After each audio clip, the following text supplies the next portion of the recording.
Balance day వద్దు, cow Haq day వద్దు. National animal husbandry board వారు కౌ హక్ డే జరుపుకోవాలని చెప్పి ఫిబ్రవరి 14 పోయిన సంవత్సరము ఇదే రోజు ఫిబ్రవరి 11 నిర్ణయం తీసుకోవడం జరిగింది. కానీ ఒక 2 రోజుల తర్వాత ఏం జరిగిందో తెలియదు, ప్రభుత్వం ఎవరి ఒత్తిళ్లకు లొంగిపోయారో తెలియదు. కానీ మళ్ళా ఆ నిర్ణయాన్ని వారు వాపస్ తీసుకోవడం జరిగింది. కానీ అయినా పోయిన సంవత్సరం మేమందరము గోభక్తులం అఖిల భారత గోసేవ ఫౌండేషన్ ఆధ్వర్యంలో ఒక పిలుపునివ్వడం జరిగింది.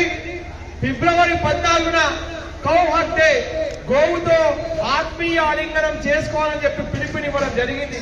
పోయిన సంవత్సరం చాలా పెద్ద ఎత్తున చేశాం.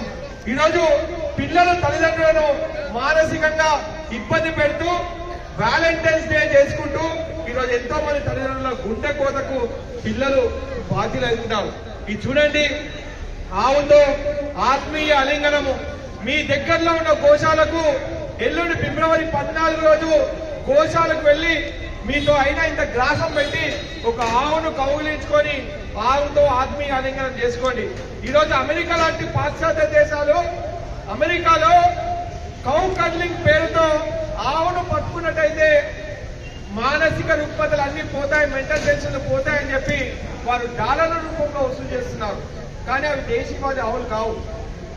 మన దేశీయ ఆవులతో ఒకసారి మీరు పట్టుకున్నట్టయితే మన ఆవుతో మన ఉచ్ఛ్వాస విశ్వాసాలు కలిసి మన మెదడులో హ్యాపీ హార్మోన్స్ రిలీజ్ అవుతాయి.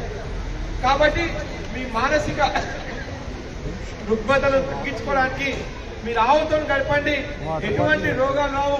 ఫిబ్రవరి 14 వాలంటైన్స్ డే వద్దు, కౌ హక్ డే వద్దు.